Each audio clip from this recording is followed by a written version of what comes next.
Police south range IGP Jayanarayan Pankaj निकटरे आत्मसमर्पण करिसेंती दुई जण हार्डकोर महिला माओवादी।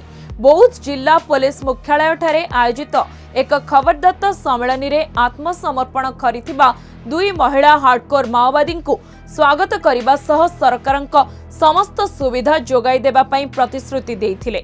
दुई महिला हार्डकोर माओवादी आत्मसमर्पण समय रे एसपी राजप्रसाद को समेत अन्य अधिकारी माने उपस्थित रहिथिले। दुई हार्डकोर माओवादी हेले मनीषा थाटी और चंपा कोरा। दुहे छत्तीसगढ़ होइतिबा बेले केकेबीएन डिविजन रे जोग देइथिले।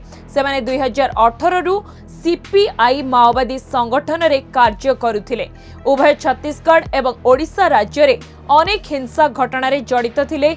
माओवादी संगठन रे महिला कैडर को यौन उत्पीड़न, मिथ्या प्रतिश्रुति, सान मानंकु भयभीत कराइबा तथा पांठी जोगाइबा भली अर्थनैतिक कार्यकलाप करुथुबा जोगु सेमाने विब्रत और निराश होइतिले।